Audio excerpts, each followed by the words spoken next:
డెంటా Water IPO రాబోతుందట కదా. Already grey మార్కెట్లో 50% ప్రీమియంకి trade అవుతుందట. So గట్టి లిస్టింగ్ వేసి ఎక్స్పెక్ట్ చేయొచ్చు అనమాట. సో ఈ ఐపీఓకి అప్లై చేయొచ్చా లేదా? అప్లై చేసామనుకో లాంగ్ టర్మ్కి హోల్డ్ చేయొచ్చా లేదా చెప్పారా? హా, లిస్టింగ్ గెయిన్స్ ఎక్స్పెక్టేషన్స్ అయితే బాగానే ఉన్నాయి. అయితే నీకు ఈ ఐపీఓ గురించి చెప్పే ముందు వాటర్, నీళ్ళ తాలూకా ఇంపార్టెన్స్ ఏంటో నీకు తెలియాలి. నీళ్లు లేక ఎన్ని ఊర్లు కష్టపడుతున్నాయో నీకు తెలుసా? అసలు నీళ్లు ఇప్పుడు సోషల్ స్టడీస్ క్లాస్ తీసుకుంటావా ఏంటి? నాకు మన ఫ్రెండ్స్కి వాటర్ ఇంపార్టెన్స్ ఏంటో బాగా తెలుసురా. ఆల్రెడీ తెలుగు సినిమాల్లో బోలంచాలు చెప్పారు వాటర్ ఎంత ఇంపార్టెంట్ అని. సో అవన్నీ వదిలేసి మన ఫైనాన్షియల్ భాషలో చెప్పారా అసలు బిజినెస్ మోడల్ ఏంటి, ఫైనాన్షియల్స్ ఎలాగ ఉన్నాయి? ఓకే ఓకే ఓకే సరే, ఒకసారి దీని బిజినెస్ మోడల్ చూద్దాం. డెంటా వాటర్ ఒక వాటర్ మేనేజ్మెంట్ అండ్ ఇన్ఫ్రాస్ట్రక్చర్ తాలూకా కంపెనీ. ఇవి గ్రౌండ్ వాటర్ రీఛార్జ్ అని, వేస్ట్ వాటర్ ట్రీట్మెంట్ అని, అర్బన్ వాటర్ సప్లై సిస్టమ్స్కి సొల్యూషన్స్ ప్రొవైడ్ చేయడం అని ఇలాంటివి చేస్తూ ఉంటుంది. సింపుల్గా చెప్పాలి అంటే ఒక సిటీలో వాటర్ షార్టేజ్ ఉన్నదనుకో, ఎంత లోతు బోర్లు వేస్తున్నా సరే నీళ్లు రావటం లేదనుకో, ఈ డెంటా వాటర్ కంపెనీ దగ్గర బోలెడు సొల్యూషన్స్ ఉంటాయి. లైక్ గ్రౌండ్ వాటర్ ఇంప్రూవ్ అయ్యేలా చేయడం అని, రెయిన్ వాటర్ ని ప్రాపర్గా కలెక్ట్ చేసి గ్రౌండ్ వాటర్ లెవెల్ పెరుగుతూ ఉండేటట్టు చేయడం అని, అలాగే వేస్ట్ వాటర్ ఉంటుంది కదా, దాన్ని రీసైకిల్ చేసి మళ్ళీ మనం ఆ వాటర్ని వాడుకోవడం, ఇలాంటి సొల్యూషన్స్ అండ్ వాటర్ షార్టేజ్ని అడ్రస్ చేసే సొల్యూషన్స్ అన్నీ ఈ డెంటా వాటర్ చేస్తూ ఉంటుందన్నమాట. అండ్ అలాగే గవర్నమెంట్ తాలూకా జల్ జీవన్ మిషన్ ఉంది కదా, దానివల్ల ఏంటంటే ప్రతి ఇంటికి, ఊర్లలో కూడా ప్రతి ఇంటికి వాటర్ వేయాలి అని పైప్ లైన్స్ అని, ట్యాప్ సిస్టమ్స్ అని ఇలా ఏవో ఉన్నాయి కదా, ఆ వర్క్స్ కూడా వీళ్ళు చేస్తూ ఉంటారు. అబ్బా మంచి ఇంట్రెస్టింగ్ బిజినెస్ ఏరా. ఆల్రెడీ మన వైజాగ్లో, హైదరాబాద్లో ఇంకా చాలా సిటీస్లో చాలా వాటర్ షార్టేజ్ ఉంది. సో ఈ కంపెనీకి ఫ్యూచర్లో మంచి పొటెన్షియల్ ఉంది.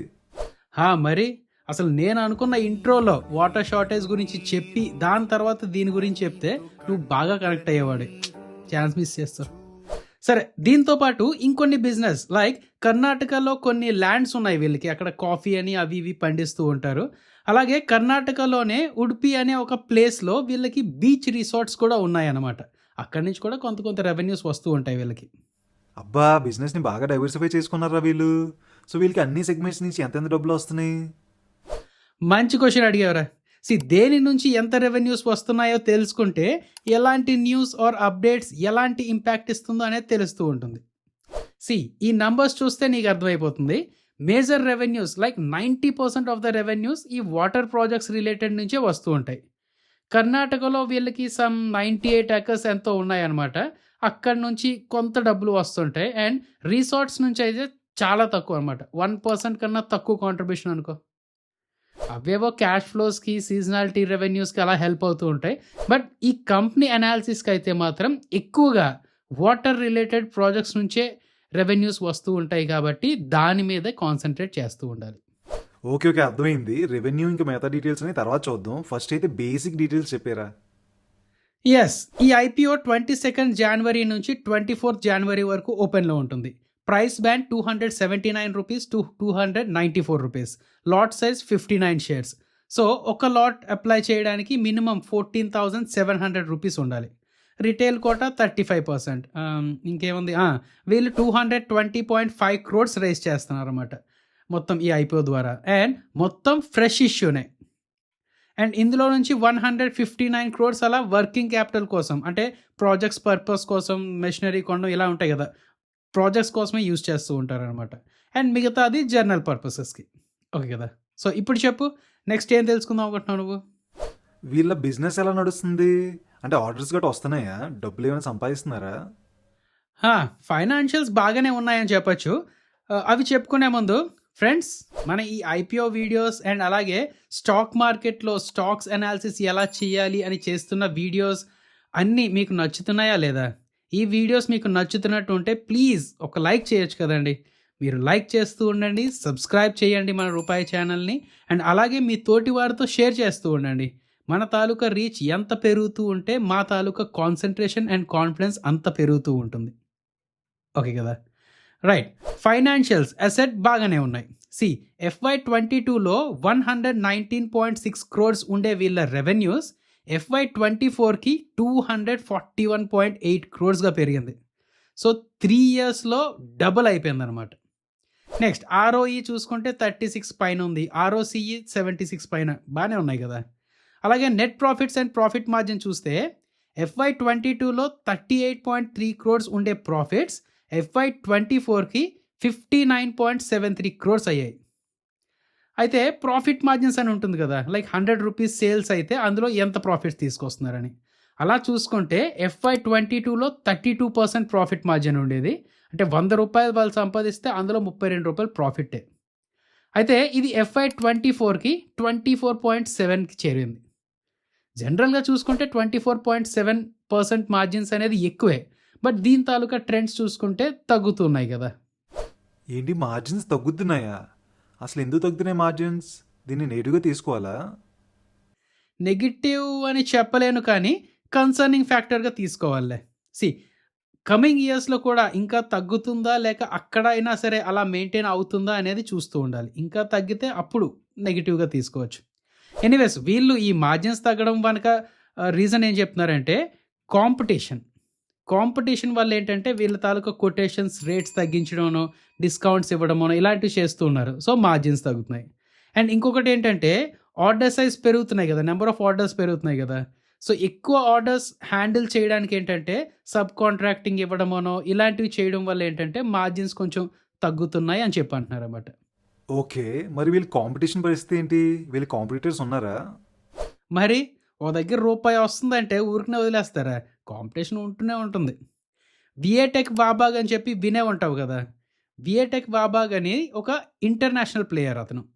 వాటర్ ట్రీట్మెంట్ ప్లాంట్స్ అని, డీసాలినేషన్ అని, వేస్ట్ వాటర్ రీసైక్లింగ్ అని వీటిలో స్పెషలిస్ట్ అనమాట. ఈ డెంటా వాటర్కి విఏటెక్ బాగ్కి డిఫరెన్స్ ఏంటంటే ఈ డెంటా ఇండియాలో ముఖ్యంగా ఇప్పుడు కర్ణాటకలో మాత్రమే వర్క్స్ చేస్తుంది. బట్ ఈ విఏటెక్ వాబాగ్ ఇండియాతో పాటు గ్లోబల్లో కూడా వర్క్స్ చేస్తుంది. అలానే ఇంకొక కంపెనీ ఈఎంఎస్ లిమిటెడ్ రీసెంట్గానే ఐపీఓ ద్వారా లిస్ట్ అయ్యింది. ఇది డెంటా వాటర్లో ఒక డొమెస్టిక్ ప్లేయర్. అయితే డెంటా వాటర్ లో సెగ్మెంట్స్ ఎక్కువ ఉన్నాయి కదా, అందులో ఒక సెగ్మెంట్ అదే మున్సిపల్ వేస్ట్ వాటర్ ట్రీట్మెంట్ సెగ్మెంట్లో స్ట్రాంగ్గా ఉన్నారన్నమాట వీళ్ళు. సో ఈ ఇద్దరిని కాంపిటేటర్స్గా తీసుకొని ఒకసారి కంపేర్ చేద్దాం. మరీ యాపిల్ టు యాపిల్ కంపారిజన్ అవ్వదు, బట్ ఒక ఐడియా వస్తుంది ఈ డెంటా వాటర్ మీద. ఓకే కదా. ఫస్ట్ ఈ కంపెనీస్ తాలూకా స్కేల్ అర్థం కావడానికి, అంటే ఏది పెద్దది ఏది చిన్నది అర్థం కావడానికి రెవెన్యూస్ చూద్దాం. డెంటా వాటర్ తాలూకా రెవెన్యూస్ 241.84 క్రోర్స్ ఇయర్కి. విఏటెక్ వాబాగ్ తాలూకా రెవెన్యూస్ 2856 క్రోర్స్, 10 టైమ్స్. ఈఎంఎస్ తాలూకా రెవెన్యూస్ 538.16 క్రోర్స్, మించుమించు ఒక 2 టైమ్స్ అనుకోవచ్చు. సో అర్థమైంది కదా, సైజ్ అర్థమైంది కదా. నౌ ప్రాఫిట్స్ చూద్దాం. డెంటాకి 59.73 క్రోర్స్, విఏటెక్కి 235 క్రోర్స్ అండ్ ఈఎంఎస్కి 102 క్రోర్స్. సో మార్జిన్స్లో డెంటానే బాగుంది. ఏమంటావు? రెవెన్యూస్ నుంచి ఎంత ప్రాఫిట్స్ తీసుకున్నారనే దాంట్లో డెంటా వాటర్ది అనేది బాగున్నది. నౌ వాల్యుయేషన్ విషయంలో Denta Water IPO market cap 1100 crores ఉంది, which is almost same as EMS 1200 crores అన్నమాట దాన్ని. బట్ విఏటెక్ వాబాగ్ అయితే 2856 క్రోర్స్ మార్కెట్ క్యాప్ ఉంది. పిఈ రేషియోలా చూస్తే విఏటెక్ వాబాగ్కి 12.13 టైమ్స్, డెంటా వాటర్కి 10 టైమ్స్ అలా అనుకో, ఈఎంఎస్కి 11.65 టైమ్స్. అండ్ ఇంకొకటి రిటర్న్ ఆన్ నెట్ వర్త్ అని ఉంటుంది కదా, అది చూస్తే 36.36% దీనిది డెంటాది, విఏటెక్ వాబాగ్ది 13.77%, ఈఎంఎస్ది 19.13%. ఓకే కదా. సో వాల్యుయేషన్స్ వైజ్ డీసెంట్గానే ఉన్నట్లు డెంటా వాటర్. అయితే అసెట్ కర్ణాటకలోనే కాకుండా అవుటర్ రీజియన్స్కి కూడా ఎక్స్పాండ్ అవుతూ ఉండి అండ్ అలా రెవెన్యూస్ పెంచుకుంటూ ఎక్స్పాండ్ అవుతూ ఇదే వాల్యుయేషన్స్ మెయింటైన్ చేస్తూ ఆర్ఎల్స్ ఇదే వాల్యుయేషన్స్ కాదు, ఇదే రిటర్నింగ్ రేషియోస్, ఇదే మార్జిన్స్ ఆర్ఎల్స్ ఇంకా మంచి మార్జిన్స్ మెయింటైన్ చేస్తూ ఉంటే అప్పుడు వాల్యుయేషన్స్ ఎంత ఇచ్చినా సరే ప్రాబ్లం లేదన్నమాట. అదే ఇంపార్టెంట్ పాయింట్ అవ్వనుంది ఫ్యూచర్లో. ఓకే, అయితే ఈ కంపెనీ స్ట్రెంగ్స్ ఏంటి, రిస్క్లు ఏమున్నాయి, అదే ప్రోస్ అండ్ కాన్స్ ఏంటో చెప్పారా? ఓకే, స్ట్రెంగ్స్లో చెప్పాలి అంటే proven expertise in water management projects, బాగా బేస్ ఏర్పాటు చేసుకున్నారు. Second, strong order book, government backed initiatives like Jal Jeevan mission అని, సో వీటి వల్ల రెవెన్యూ విజిబిలిటీ బాగున్నది. 3, డైవర్సిఫైడ్ ఇన్కమ్ స్ట్రీమ్స్, అగ్రికల్చర్ నుంచి, రిసార్ట్స్ నుంచి చిన్నవే అయినా సరే డైవర్సిఫైగా వస్తున్నాయి కదా! ఎప్పటికప్పుడు డబ్బులు వస్తూ ఉంటాయి. 4 consistent growth in revenues and profits. Financials చూసాం కదా! ఇప్పటి వరకు అయితే మంచి గ్రోత్ చూపించారు. అయితే రిస్క్ కూడా ఉంటది కదా! నౌ రిస్క్‌లా చూస్తే high Reliance on government projects. గవర్నమెంటే ఈ వాటర్ రిలేటెడ్ ప్రాజెక్ట్స్ అని అన్నీ ఇస్తూ ఉంటుంది కదా! సో, అవే ఆ ప్రాజెక్ట్స్‌లో ఆర్ ఎల్స్ పాలిసీస్‌లో చేంజెస్ తీసుకొచ్చినా, లేక పేమెంట్‌లో డిలేస్ ఏవైనా వచ్చినా సరే వీళ్ళకి ఇబ్బందే. 2 లిమిటెడ్ జియోగ్రఫికల్ ప్రెజెన్స్. ఇదే మాట నేను మొత్తుకొని చెప్తున్నాననమాట. కర్ణాటక నుంచి బయటికి రావాలి. బయటకొచ్చి వీళ్ళు ఎక్కువ ప్రాజెక్ట్స్ తీసుకుంటూ ఉండాలి. మార్జిన్స్ మెయింటైన్ చేస్తూ ఉండాలి. అది చేయకపోతే, ఎక్స్‌పాండ్ చేయకపోతే కష్టమే. 3 సీజనల్ అగ్రికల్చర్ రెవెన్యూ. ఆ అగ్రికల్చర్ రెవెన్యూ అని, రిసార్ట్స్ అని వీటి నుంచి తక్కువ వస్తున్నా సరే అవి కూడా సీజన్స్ బేస్ చేసుకొని వస్తూ ఉంటాయన్నమాట. అండ్ ఈ అగ్రికల్చర్ చూసుకుంటే క్లైమాటిక్ కండిషన్స్ బాగోపోతే రెవెన్యూస్ తగ్గిపోతూ ఉంటాయి. అర్థమైందిరా. సో ఫైనల్గా చెప్పారా, అప్లై చెయ్యాలా వద్దా? అప్లై చేస్తే ఎంత లిస్టింగ్ గెయిన్స్ వస్తాయి? ఒకవేళ లిస్టింగ్ వచ్చిందే అనుకో, లాంగ్ టర్మ్కి హోల్డ్ చేయొచ్చా లేదా? ఓకే. ఫైనల్‌గా చెప్పాలి అంటే లిస్టింగ్ గెయిన్స్ ఎలాగో వచ్చేటట్లు ఉన్నాయి కాబట్టి లిస్టింగ్ గెయిన్స్ కోసం అయితే మాత్రం అప్లై చేసుకోవచ్చు. లాంగ్ టర్మ్‌కి ఉంచుకోవాలా లేదా అని నన్ను అడిగితే నెక్స్ట్ వీళ్ళకి ఏ ఆర్డర్స్ వస్తాయో, అందులో వస్తున్న మార్జిన్స్ ఎలా ఉంటాయో, ముఖ్యంగా జియోగ్రఫికల్‌గా డైవర్సిఫై అవుతున్నారా లేదా, లేక కర్ణాటకకే పరిమితం అయిపోతున్నారా అనేది చూస్తూ ఉండాలి. ఇప్పటికైతే 32 ప్రాజెక్ట్స్ ఎంతో కంప్లీట్ చేశారు. మంచి ఎక్స్‌పీరియన్సే తెచ్చుకున్నారు. సో, ఫ్యూచర్‌లో వర్క్స్ వస్తూ ఉంటాయనేదైతే నేను నమ్ముతున్నాను. బట్ మార్జిన్స్ కూడా మెయింటైన్ అవుతున్నాయా లేదా అనేది చూస్తూ ఉండాలి. సో, నేను అంటుందేంటంటే లాంగ్ టర్మ్‌కి హోల్డ్ చేయాలి అంటే ట్రై చేయొచ్చు. బట్ ఒకసారి షేర్స్ కొనేసుకొని ఒక 5 ఇయర్స్ వరకు ఉంచేసుకుంటాను అనే రోజులు ఎప్పుడో పోయాయన్నమాట. ఇదనే కాదు, ఏ కంపెనీ అయినా సరే క్వార్టర్లీ రిజల్ట్స్ చూస్తూ ఉండాలి. గవర్నమెంట్ తాలూకా పాలిసీస్‌లో ఏమైనా చేంజెస్ వస్తున్నాయా లేదా చూస్తూ ఉండాలి. ఫైనాన్షియల్స్‌లో మార్పులు ఏమైనా వస్తున్నాయా లేదా, కాంపిటీషన్ ఎవరైనా వస్తున్నారా లేదా, ఇవన్నీ చూస్తూ ఉండాలన్నమాట. అదే కదా! అవన్నీ నేను చూసుకోగలను అంటే లాంగ్ టర్మ్‌కి ఉంచుకోండి.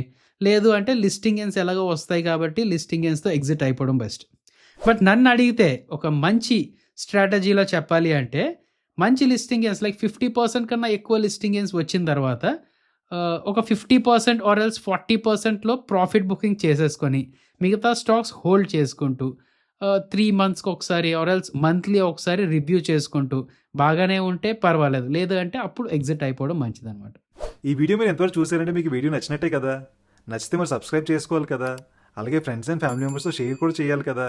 అలాగే మీరు ఎక్కువ లైక్లు కామెంట్లు చేస్తుంటే ఇంకా మంచి మంచి వీడియోస్ చేస్తూ ఉంటాం కదా. చేస్తారని థ్యాంక్ యూ అండి.